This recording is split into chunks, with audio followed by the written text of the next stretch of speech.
With the 11th pick in the 2021 NFL Draft, my Chicago Bears select Justin Fields, quarterback, Ohio State.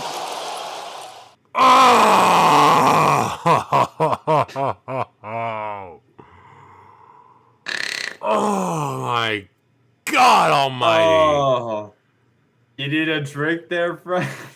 I need several. I need more than. I need something stronger than what I got right now. You guys pulled a Packer. You traded up to draft a quarterback. And remember the last time we did this? Look at who we got. Yes, the NFL draft was a few nights ago. No surprise, Trevor Lawrence went first. No surprise of all the other draft picks. Big surprise, Bears straight up to get Justin Fields. We had a surprise at 3, however, because the first 2 picks were guaranteed. Lawrence and Wilson, obviously, both quarterbacks. Both San amazing Francisco, quarterbacks. on the other hand, was a bit of a wild card because the news that broke out earlier today, which we'll get to later on. But the heavy favorite was Crimson Tide's Mac Jones. And everyone penciled in as a sure thing for the 49ers. But when the dust settled after the 49ers pick, it turned out to be Trey Lance of North Dakota State, baby. Woo! Oh, I'm actually happy yeah. about. I'm actually happy about that, though. It's about time the FCS gets some love. I'm frustrated with the fact that they made such a big deal that he was an FCS quarterback. Who cares?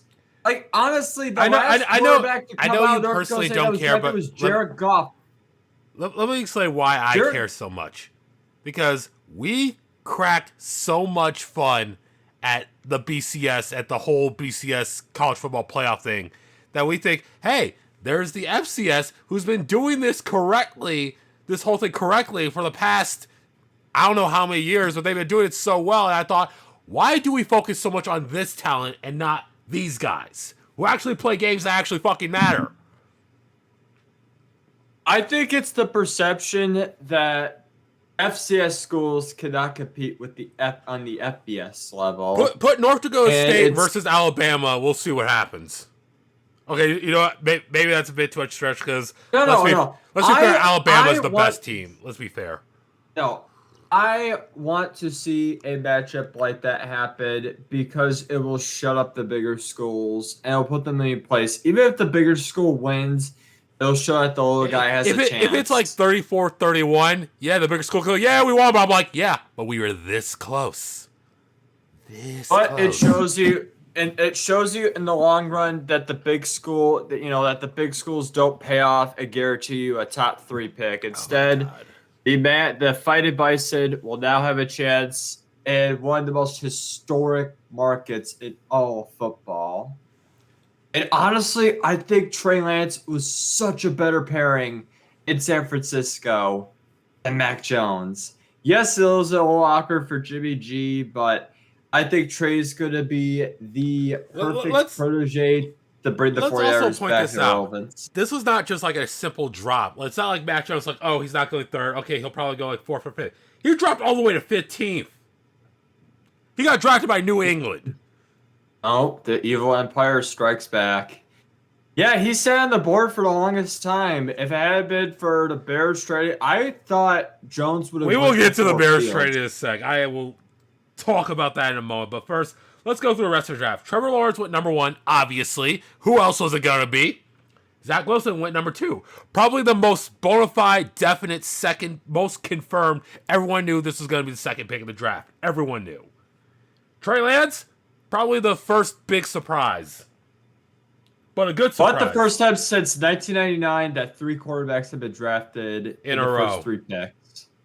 So we'll see how each of these men fan out in the NFL, but I think they will all be pretty successful. And then we have another history-making draft pick in Kyle Pitts. The highest selected tight end in history. This pick fits Atlanta. It fits Atlanta, but would this be a first-round pick to you?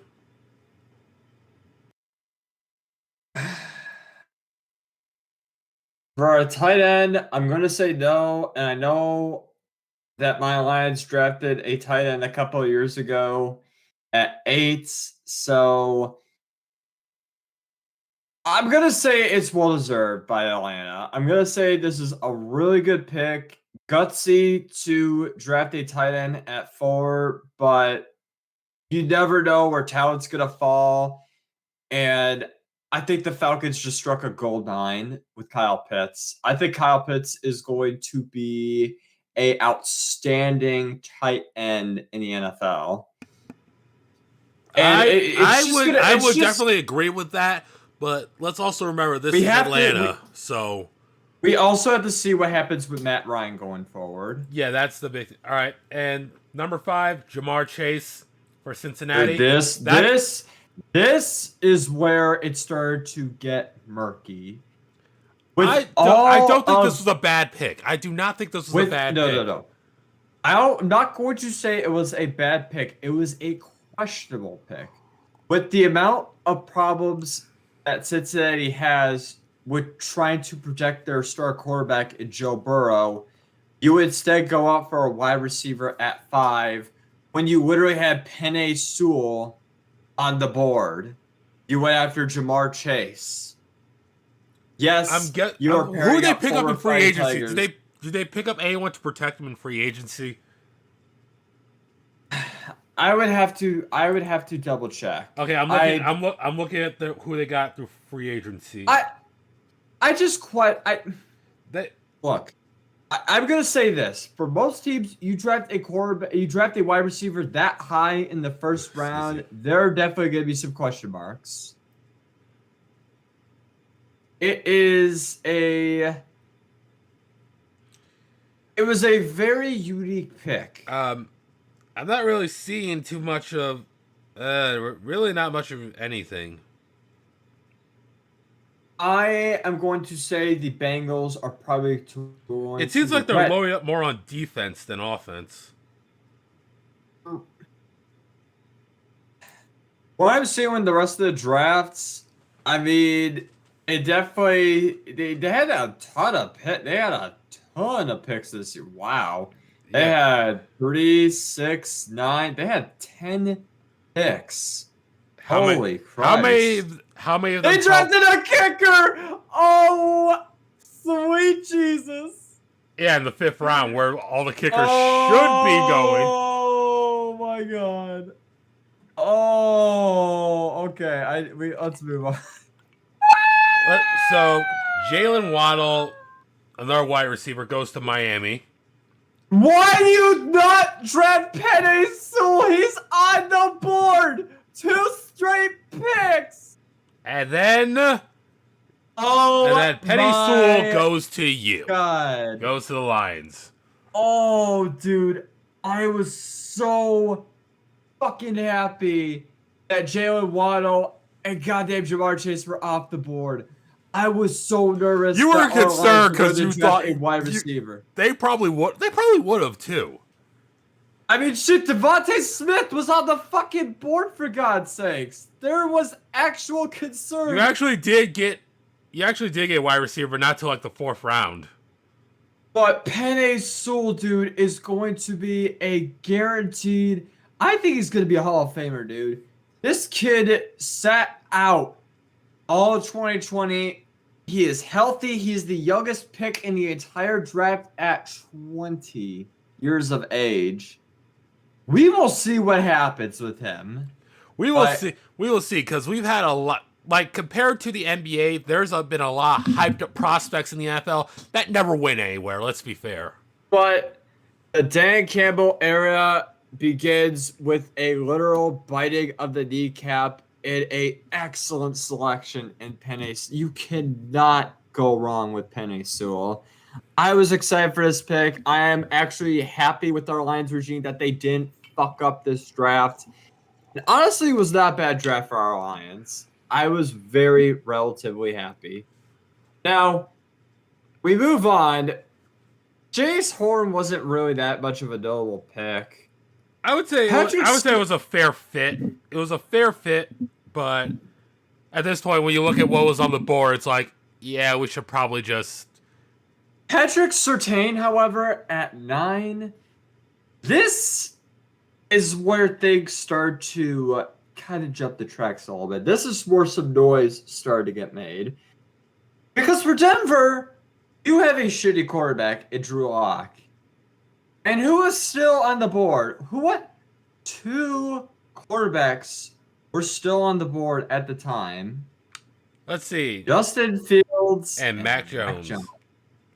And you went for a defensive back. Yes, Surtain is a quality corner, probably one of the best corners in the draft. However, you just took Teddy Bridgewater from Carolina, and looking with him or Drew Lock, you are guaranteed to not even stand a chance against Kid. If your goal was to compete in the AFC West, tough shit. You're about to get curb stomped. Yeah. If you are a Broncos fan, you are literally shaking your head in disgust for not taking Fields or Jones. Now, why I say it starts to get a little bumpy? Well, the 10th pick was a trade with Dallas that the Eagles took Devontae Smith. Devontae Smith now, the Heisman winner, is going to be a competent receiver in Philly. However, how many picks did Philly trade up? I think it was like there's 2 picks. Yeah, they only moved like 2, I think. Yeah, it was 2. Because Miami was originally 12, so they must have traded up. Was Dallas supposed to be Dallas 6? was 10. Dallas was number 10, I thought, and they switched to Philadelphia. So they just literally okay. Oh, geez. Dallas traded number 10 to go for 12 and 84. You waited 2. You traded up 2 picks. Well, let's also be fair to this. We didn't realize that there was another trade happening at the same time. Yes, I think it's time to talk about the Bears. The Bears literally jumped from number 20 to number 11 and selected oh my God, Justin Fields, quarterback, Ohio State. Oh, you poor sons of bitches. I don't know. Okay, here's my honest belief. I am fully concerned for Justin Fields. He is a pretty good quarterback. I'd say he's a pretty good draft pick. If you look for a quarterback. If you look for a quarterback, brother, we're out there. This literally smells like what Quinn Trisha did in last year's draft. Let's not talk about those 2 shitlords for a moment. Let's talk about the fact that Justin Fields is a good quarterback.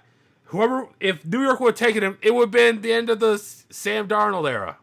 Again. Wherever the fuck their quarterback was. God, they were so Daniel Jones? Are you talking about Daniel Jones? Yeah. Yes, Daniel Jones. I'm sorry. I'm thinking of the other shitty New York team. The one that got freed from his salvation? The one that got freed, and Zach Wilson's now being dragged over there. Yes. Oh, God. Listen, friend. Nagy and Pace are probably not going to be there after next year. The Bears are probably going to suck as much as the Lions. I disagree strongly with that statement. I will put them slightly above the Lions by maybe a win or 2. I strongly disagree with that statement. It reeks of desperation. It reeks of trying to save one's job. And to be honest, if Fields pans out, then I will eat my own bag of feces. But right now, this was not a pick in my eyes that saves. No. If Fields works out well, you have to come to Chicago and apologize to me, apologize to the Bears, apologize to. No. Tell you what I do. I'll eat one of those disgusting pizzas. Don't you dare talk shit. Y'all. Do not talk shit about deep dish pizza right now. Do not talk shit about that. So yeah, let me be honest. I will go over and eat that disgusting pie that y'all shove into your faces after a Cubs game. Oh my god, you think yours is able? But let me get back to Justin Fields for a second. No. I'm not saying mine's any better. I'm just saying I don't know how you could possibly own up to that being your pizza. It looks terrible. Just like Justin Fields' career might pan out in the Windy City. All right. I'm actually concerned because I think had this been any other team, Justin Fields would have been a decent pick. The problem is, as we've seen historically, Bears suck at developing quarterbacks. Yeah, they are terrible at this. And what about the whole Andy Dalton QB1 situation? That's the other thing I'll talk about. I thought, if the Bears actually, if it wasn't for the fact that Nagy's job is on the line right now, he probably would have said, all right, Fields, you're good, but you need to learn the NFL game. So we're going to bench you for Dalton, and then Bears go 0-16. Nope, they're going to shove him. Yeah, because Nagy's job is like, his ass is on the line game to game right now. Well, I will say this. Buck and buckle up, motherfuckers. All right. And here's the one more thing, and this applies to everyone in the NFL draft. You have one less preseason game to get your shit together. Yeah, well, that's about to be fun. Yes, and we're still in the middle of a pandemic, so you can't literally go balls out the whole preseason. All right. So what the fuck are you gonna do? A lot of these rookies are probably gonna be okay. I'm looking at the Bears regular season. I'm looking at they haven't really scheduled yet, but my money's on the fact that we probably get you guys right off the bat. Yeah, we probably we might get Detroit right off the bat for the first game, or we might get Arizona. I'm just thinking. Listen, Fred, before you start beating your meat about those easy wins, let's stay focused on the draft here. All right, let's stay focused. You don't have to rub it out straight. Your team's about. All right, let's also with that trade, the Cowboys drafted down to select Micah Parsons from Penn State. Good pick. I would say not probably the best pick, but a good pick is like for what you need at the moment. There was other talent on the board. We'll see what happens. Can we skip ahead a little bit and talk about what Pittsburgh was thinking about at 24? Yeah. They drafted a running back. Yes, a good running back from Alabama and Najee Harris, but let's here's an honest question. How many Atlanta alumni have actually gone on to be like superstars in the NFL? Quite a bit. I think in this draft there were 6 taken. I mean, in the past 5 years, how many Alabama players have become superstars? I remember seeing a statistic, but I think it was like the last 10 years. It was like 29 players have been taking the draft. But how many broke into like superstardom? I really can't think of one off the top of my.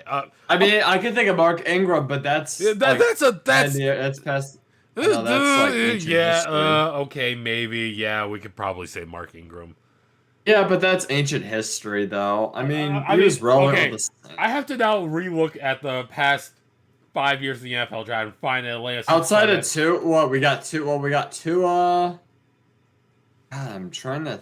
My God, is there like a list? Man, I need to find a list of like all the Atlanta players ever drafted. Butch, talk about something while I look up this list.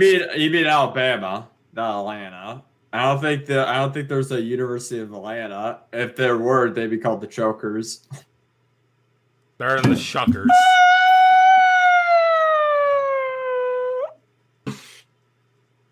Look, Najee Harris is a good running back, but oh my God, Pittsburgh, you really just really. All right. Look, you need to realize Big Ben is about to be done in Pittsburgh. Okay. His days are... All right. Starting from 2011, Julio Jones was on that list. Good. He's good. He's still relevant. Oh, Clinton Dix is on that list too. Okay. Amari Cooper, not bad. Oh, how did we forget Derrick Henry? Holy shit. How did we not put him? Oh my god. Jesus, the man with the glasses went out. Fuck, dude, how the hell did I forget about that? How did we forget about these guys? I don't. I just feel like they've been in the NFL. I'm not saying Derrick Henry's been in the NFL for so long, but I'm just thinking. I'm just going through this list and I'm thinking, how many of these guys have actually like? I'll be honest. I haven't really been watching college football outside of the drafts, with maybe like a handful of games. That's really about it, to be honest. As I've grown older, I just haven't had time to watch. And with the pandemic last year, I had more points. Oh yeah, Ryan Kelly's on that list too. Shit, I'm like trying to think. I'm going through this right now. It's like those are like the top names I recognize like that. Here's what I need to ask you, because the first running back came off at 24, followed by Travis Etienne with the very next pick to the Jacksonville Jaguars. Now, here's what I need to know. Is it worth drafting a running back in the first round? If you're desperate, if that's like your number one, this is what we're going out to get, or there's like a running back that's too good to pass up. Najee Harris is good, but he's not. He's not like first round. He's not first round. I'm saying like he's not first round good.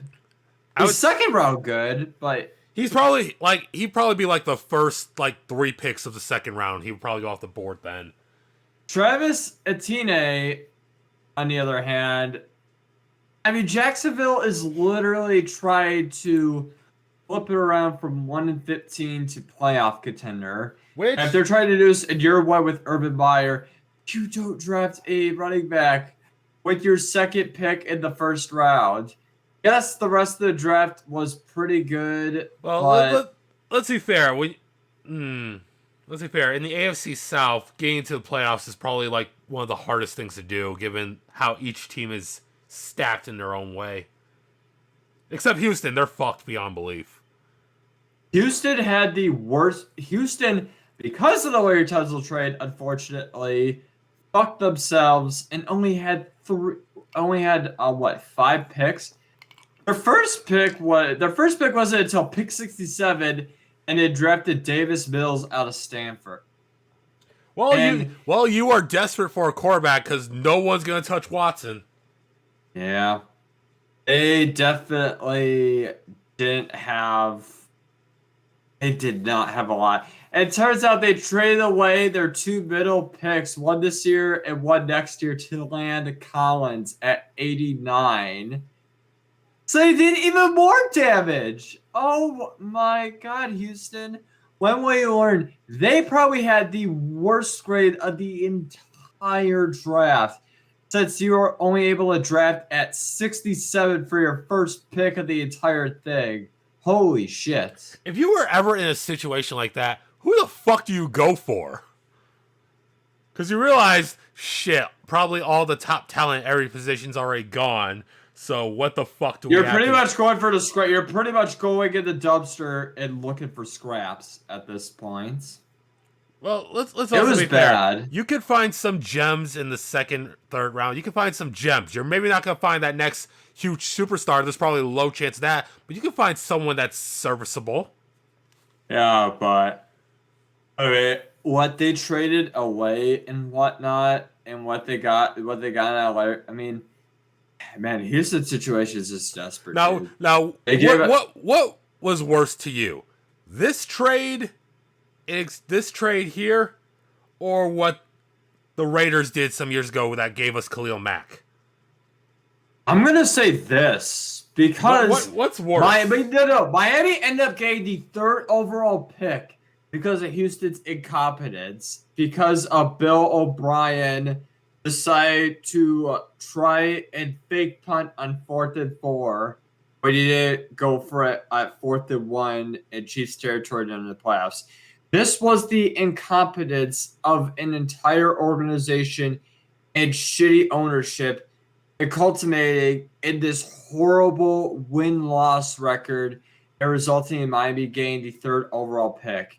Yes, you guys got Trent Sallant and Khalil Mack, but you guys didn't really fleece the Raiders like the Dolphins did.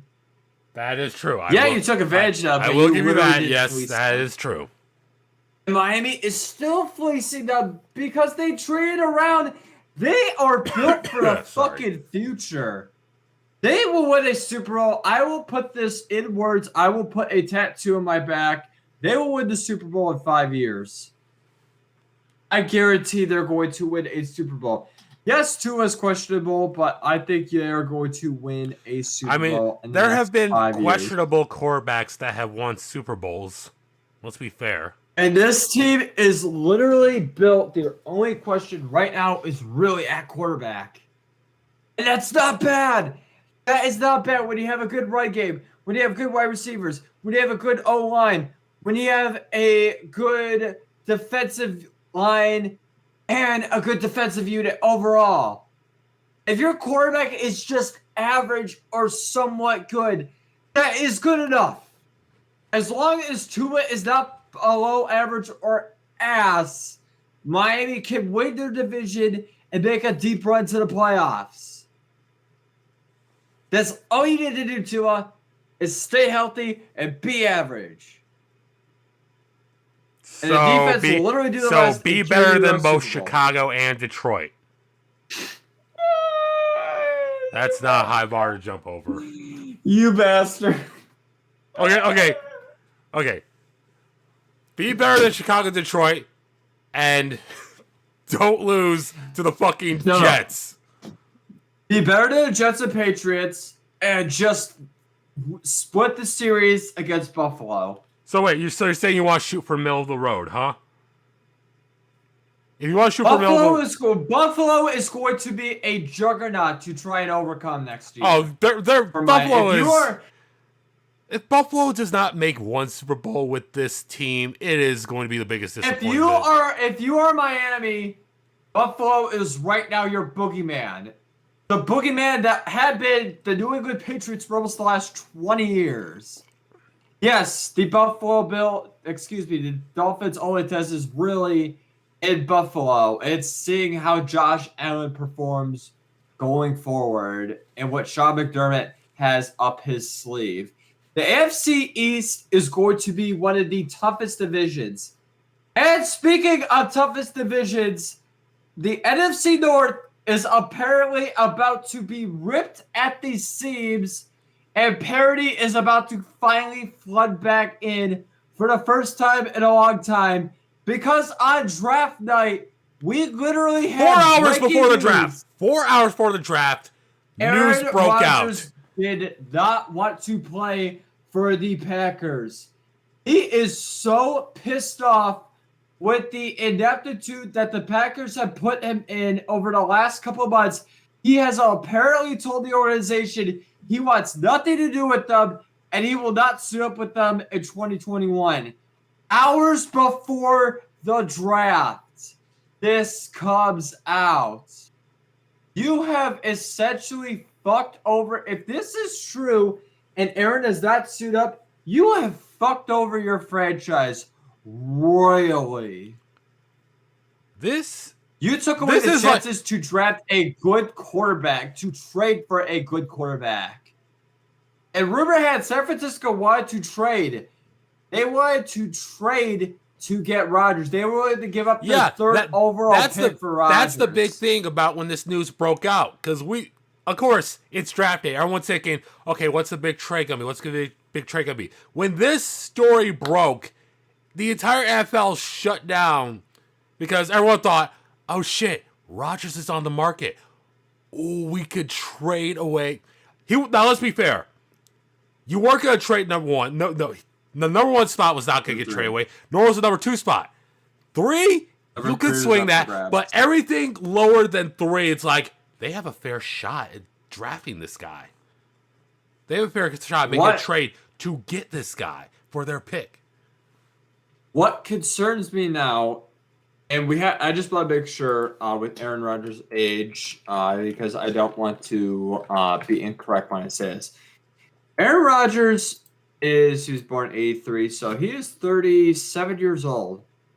He is 37. He's maybe got maybe 3 or 4 years realistically left. So what could you really trade for him? Is he worth a couple of first-round picks? Let's also remember, Tom Brady's 43.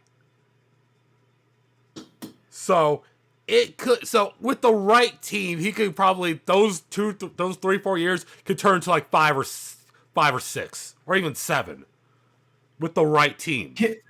Here's what I want to know, and this is looking at the division. If you're a Bears fan, and if I'm a Lions fan, is this screaming that we each have a chance to actually realistically fight for the division? I would say it's like this. If I were being honest, if you were, say, in a normal NFL year, it'd be like, who wins the division? Probabilities? Packers will be at 70%, and the rest of us will be fine for like that 30%. Probably the Vikings would be like 15%, Bears be 10, Lions be 5. But this essentially means, let's say that probability drops down to, let's say, 40%. That's 60% for the rest of us to fight over. That's about to be good. Divide that evenly. That's 20% to Minnesota, Chicago, and Detroit. It's a lot closer. I'm going to say this for next year, guaranteed Detroit will not win the division. No, I will say it will be a toss-up between. I would say it's not y'all three. Even though I think the Bears. I think the bigger question is the Bears could suck enough that they are still in the hunt for the division lead in December. The Lions, I don't see that happening too.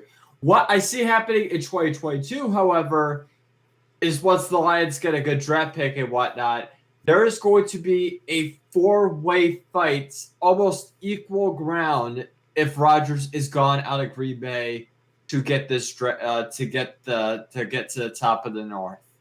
For the first time since 1993, the Detroit Lions might actually win their division, dude. No, I might finally be alive to see us win something. That's why I'm actually looking forward to this season, because that 17th game can fuck up a lot of scenarios. Why the owner sold out for that 17th game, we will never. At the end of the day, all this means is that, hey, if Chicago barely made the playoffs last year, and that's what we had to deal with Green Bay.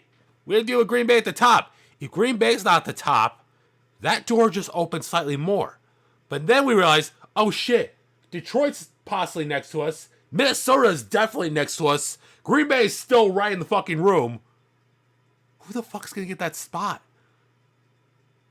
That is terrifying. So, all right, before we end this, tell me your entire draft selection for 2021. What do you think? What do you grade?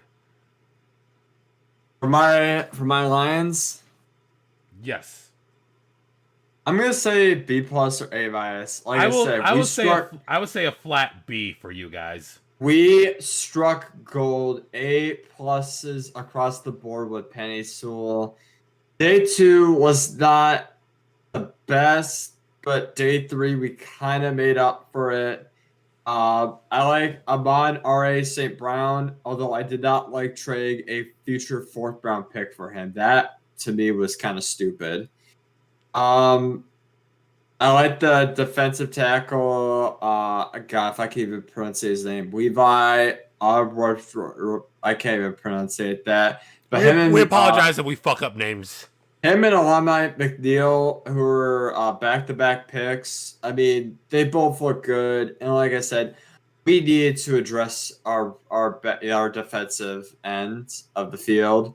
Yeah, Sewell was a great pick, and at first I was kind of hesitant about why we didn't draft someone on the other side of the ball, but Sewell's going to make a dramatic impact in Detroit. And for the first time in a really long time, dude, I just feel confident with our GM and our head coach. I feel confident in the direction this organization is running. So hands down, dude, I'm actually excited for the season, even though we're probably going to suck ass with Jared Goff. I don't care, dude. I'm going to be rocking a Honolulu blue. As for your Bears, Now, I'm going to give you the 4, and I want to know what you think. Oh my god, I'm just reading the entirety of what we drafted. I'm more concerned not just who we drafted, but when and the position of who. So I'm looking. We took Justin Fields first. I'm gonna say F. I'm just kidding.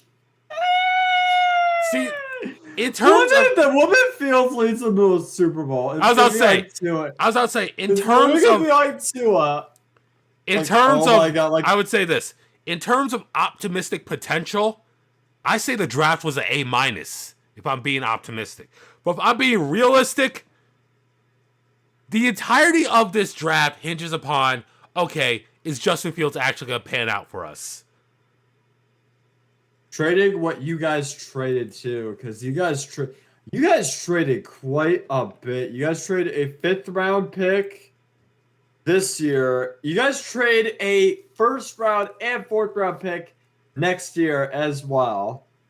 So if this season goes horribly wrong, Aggie and Pace are both out, and you got a new GM and head coach coming in, and your team sucks. Oh wait, guess what? You guys aren't getting the 1st round pick next year because you guys traded it for Fields. We will see what happens. I would say realistically, this is a B. A low A-, high B+. I don't hate who we drafted, but I'm still kind of skeptical on. Okay, so we got probably, Fields, in my opinion, the 3rd best quarterback in that entire draft. I think the Fields 3rd best. Fields could pay off, but it's a very gutsy pick, and like I said, it is going to it is a gamble, but we're at a point now, given with Aaron Rodgers leaving, this is a gamble we probably need to take. It's not because we were not going to compete in that division with Andy Dalton. Let's be fair. Andy Dalton would have been like, all right, we got a quarterback. If we get to like week 10 and we're like 3-7, we got a tank. Oh god. Oh. There is what this what all a night, folks. I'm actually waiting to see the news of whether or not Fields is going to get the starting position, because considering this is the Bears, it's entirely possible that Fields takes a lot of snaps preseason, but then week 1's like, all right, we're starting Dalton. It would be terrible if you guys pull a Jordan Love instead of out for the entire year. I don't know what the policy for fans is going to be in Chicago, but I guarantee you tell everyone, week 1, Dalton starting. If there's even like 25% capacity at Soldier Field, you'll just be hearing, boo! Well, friend, I will tell you this. I did get vaccinated a couple weeks ago. I go back in 10 days, and I will tell you, I am looking forward to being back at Ford Field, and maybe if travel permits, maybe coming to Soldier Field, rocking my Honolulu blue, and freezing to death. I get beer poured on me. This has been Teller County. This has been the NFL draft, folks.